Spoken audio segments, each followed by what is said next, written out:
चलिए देखिए, आज हम लोग पढ़ते हैं उपसह संयोजी बंध, है ना। उपसह संयोजी बंध ये भी एक प्रकार का सहसंयोजी बंध ही है। इसको हम लोग क्या बोलेंगे? तो वैसे सहसंयोजी बंध जिसमें साझे के दोनों इलेक्ट्रॉन एक ही परमाणु द्वारा दिए जाते हैं, उपसहसंयोजी बंध कहलाते हैं, है ना। जब दो इलेक्ट्रॉन दिए जाएंगे तो बोलेंगे उपसहसंयोजी बंध। केवल एक ही इलेक्ट्रॉन का साझा होगा तो उसको बोलेंगे हम लोग अर्ध उपसहसंयोजी बंध। इसी को सिंगलेट बॉन्ड कहा जाता है, ठीक है। छोटी सी बात है बिल्कुल, जिसको कोवेलेंस याद है, सहसंयोजी बंध जानते हैं, बस उसी के आधार पर करना है। वहां क्या था कि दोनों एटम अलग अलग अपना अपना इलेक्ट्रॉन देते थे साझा में। यहाँ पे एक ही एटम साझा के दोनों इलेक्ट्रॉन देगा, है ना।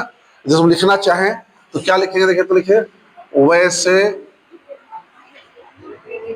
सहसंयोजी बंध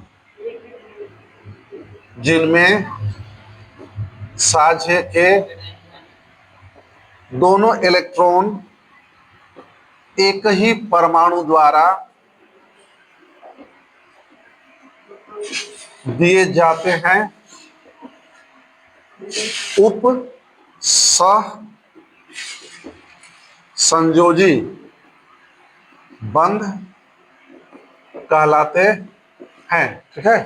हम लोग इसे इसे देखिए एरो, इसे एरो से निरूपित किया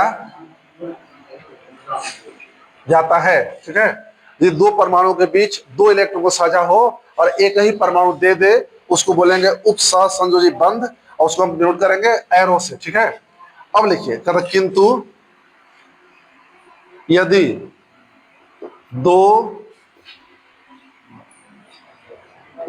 परमाणुओं के बीच केवल एक ही इलेक्ट्रॉन का साझा होता है, तब इसे ध्यान दीजिएगा, अर्ध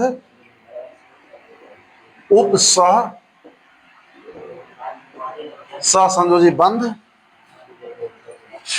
या देखिए अंग्रेजी में बोलते हैं इसको सिंगलेट बॉन्ड कहते हैं, तथा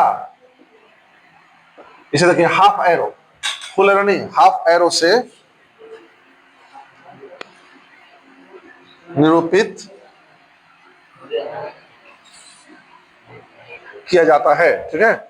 छोटी सी बात रखिएगा, यदि परमाणु के बीच दो इलेक्ट्रॉन का साझा हो, साझा का इलेक्ट्रॉन एक ही परमाणु दे तो उपसह संयोजी बंध। यदि दो परमाणु के बीच एक ही इलेक्ट्रॉन का साझा हो तो अर्ध उपसह संयोजी बंध, इसी को सिंगलेट बोलते हैं। सिंगलेट बॉन्ड को हाफ एरो से डिनोट करते हैं, और फुल कोऑर्डिनेट को जिसको हम बोलते हैं उपसह संयोजी बंध, उसको एरो से निरूपित करते हैं, ठीक है। जैसे एग्जाम्पल देखा जाए,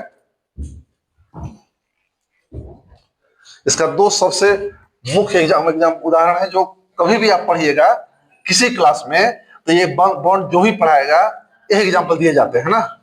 देखिए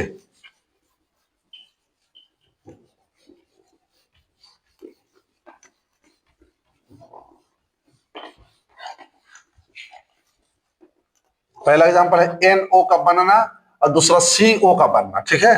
देखिए N को समझिए, N में टोटल इलेक्ट्रॉन 5 होते हैं ना, वैलेंस इलेक्ट्रॉन। ये O से साझा करेगा तो दो दो इलेक्ट्रॉन का साझा करेगा। O का काउंट किया 2 4 6 8 हो गया, बट N का 2 2 4 2 6 1 7 एक घट रहा है, ठीक है। तो ऑक्सीजन इसको एक इलेक्ट्रॉन हाफ कोऑर्डिनेट करेगा, ऐसे हम इसको ऐसे दिखाएंगे, N डबल बॉन्ड O ऐसे है, नहीं हो गया हाफ कोऑर्डिनेट या सिंगलेट बॉन्ड। अब CO में देखते हैं, कार्बन के वैलेंस इलेक्ट्रॉन 4 होते हैं, ऑक्सीजन के 2 से शेयर करेगा, तो ऑक्सीजन का तो 2 4 6 8 हो गया, बट कार्बन का 2 4 6 2 घट रहा है ना, तो दो इलेक्ट्रॉन इसको ही कोऑर्डिनेट कर देगा। इसको हमेशा दिखाते हैं डबल बॉन्ड O, इधर से एरो, ठीक है। ये हो गया हाफ कोऑर्डिनेट, ये फुल कोऑर्डिनेट, ठीक है। और देखिए कोऑर्डिनेट बॉन्ड का या उपसह संयोजी बंध का केमिस्ट्री में क्या इंपॉर्टेंस है? कहता यही एक बंध ऐसा है जिसके चलते पूरा उपसह संयोजी यौगिक बनते हैं, कोऑर्डिनेट कंपाउंड, जिसके लिए अलग केमिस्ट्री बनाई गई है, उपसह संयोजी केमिस्ट्री या कोऑर्डिनेट केमिस्ट्री, है ना। 12th में पढ़ना है थोड़ा सा।